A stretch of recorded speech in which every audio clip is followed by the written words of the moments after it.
Hey everybody, what's going on? My name is Galaxy and welcome to this video. Now in today's video, I'm sure as you can tell by the title, we are going to be going over another Rakk Attack Fl4k build. Now I did one of these a week ago, I think almost exactly a week ago, and today we're going to be doing an updated version of that because I got a lot of really good suggestions from everybody and have since really updated the gear for this, so hopefully you guys will enjoy this. And without any more time being used up, what I'm going to do is take my class mod off and skip to the skills first. We'll do the skills first.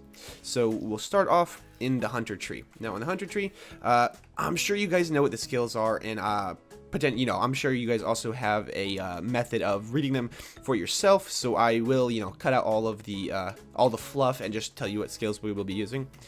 Throw 5 points into interplanetary stalker, 5 points into hunter's eye, 3 points into head count, 5 points into two fang.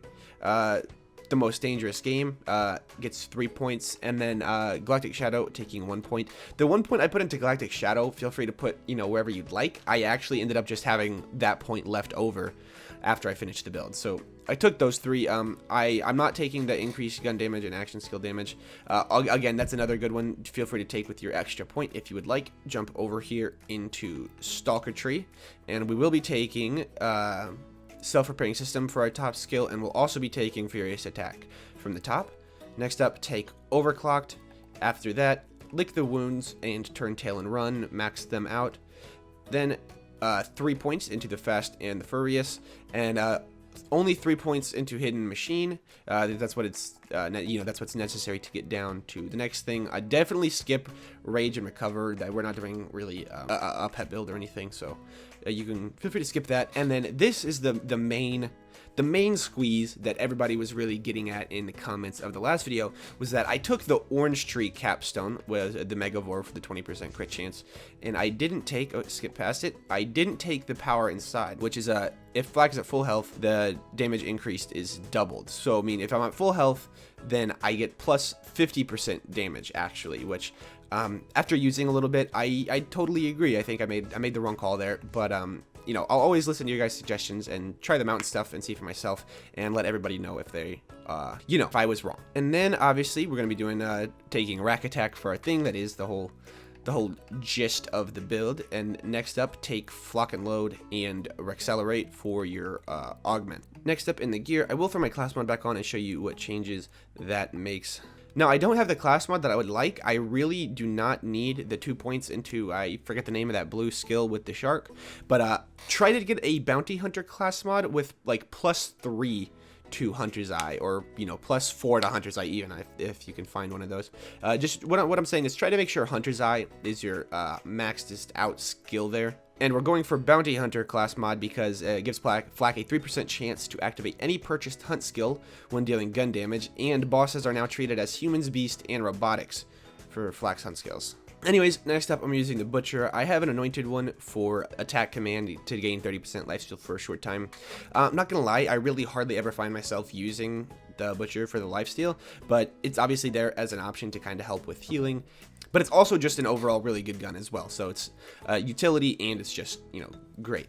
Next up, we have our Molten Lyuda. Of course, a big staple in all builds, pretty much. I'm sure you guys know how good this is and can be. And if you can get a Rakk Attack anointed version of the Lyuda, man, oh man, are you going to be, like, set. So just work on getting one of those. I'm using the Queen's Call right now. As you can see over here on the right, though, I have a bunch. I have a King, a Queen's, another Queen's, different elements and stuff. I just swapped them out depending on kind of what situation I'm going into. But yeah, definitely get yourself either a King or a Queen's Call. They're really good.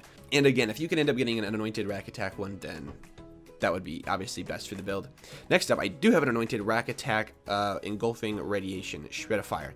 Now, this thing gets 100% increased damage on enemies damaged by Rakk Attack for a short time, which is just incredibly good. I'm sure you guys will see in the gameplay I'm going to be doing after this how good this just is, and I showed it in the last build as well. So if you guys had checked that one out, then you might already know just how great this ends up being, especially when compared with my relic, or my artifact, that gives me nothing but radiation damage buffs. Feel free to read that there, but pretty much the general consensus of my relic is to buff my radiation damage. So obviously you do not have to get a radiation version of this relic if you do not have a radiation weapon to, you know, benefit from it. So you don't have to have an anointed Shreddifier, everyone. All I would say is really required is just a gun, some kind of gun that is good and has Rakk Attack on it. It doesn't have to be a Shreddifier. It could be, you know, any of these guns or any of your favorite guns. But for the build, try to get an anointed Rakk Attack, 100% increased damage for a short time. And then whatever element that gun ends up being, base your artifact off of that weapon's element. So if you end up getting, like, let's say that your Lyuda had it and it was fire, obviously don't get a fire relic, or obviously don't get a radiation relic, get a fire relic. So that'll be the thing for the build. I've been trying so freaking hard to get a new anointed version of the stopgap that's for Rakk Attack and not fade away, but I can't seem to get one. But as you can see, I'm going to recommend getting a stopgap, or actually even a big boom blaster. If you guys can get a big boom blaster, I think those are really good nowadays, being as in the most recent patch they got auto pickup on shield boosters. But with that being said, try to get an anointed version of the shield that gives you +1 charge of Rakk Attack. That is a really good anointed ability on shields. And next up is my grenade. I am using the surge, and on action skill start you regenerate 1 grenade. So with that being said, anytime I throw out a rack, I get a grenade back. And let me tell you, I'm throwing racks more than I'm throwing grenades, so it's pretty much infinite grenades if you can get any grenade with this ability on it. Alright everyone, so now that the skills are out of the way, I will be going through a proving ground here and showing you guys what this build can do. And as long as I have my ammo refilled, we can go ahead and get started. Alright. Oh, before we do officially, come on, why can't I open my echo? There we go. Those are my rolls right there for my Mayhem 3, in case you guys wanted to know those.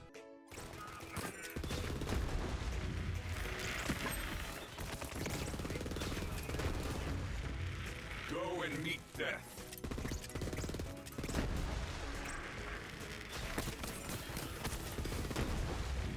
Pocket rats.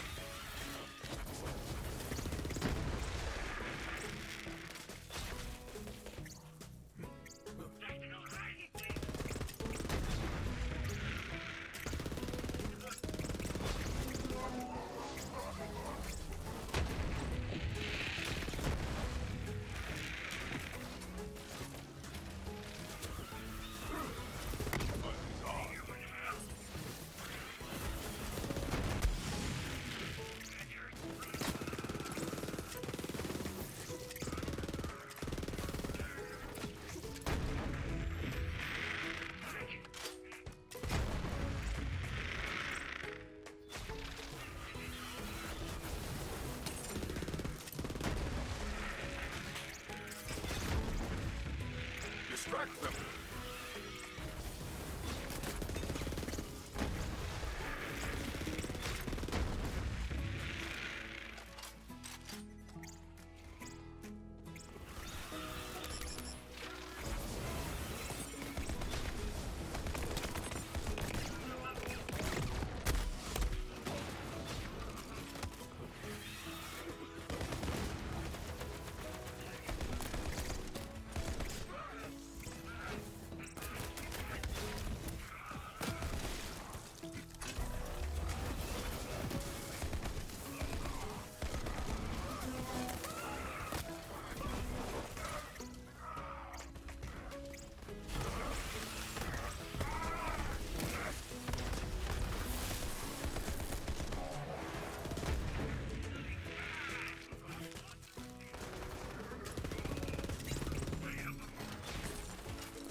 Racks up my sleeve.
And lastly, for everybody that I know is been dying to see the Grave Ward killed with this build, I will jump down and melt his ass.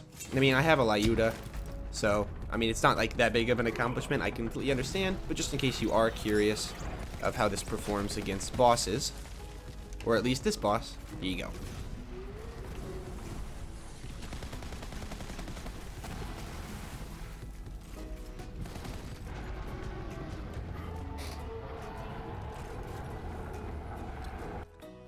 Dude, yo, I just got a shield that I've been looking for. Or at least the ability that I've been looking for.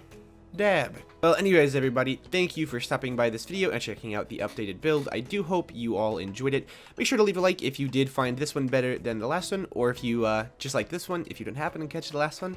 Make sure to subscribe because I do build videos all the time and updated builds every time a patch comes out and they change up some stuff. So make sure to subscribe to see all of the changes I make in the future, and I will talk to you guys in the next one. Bye.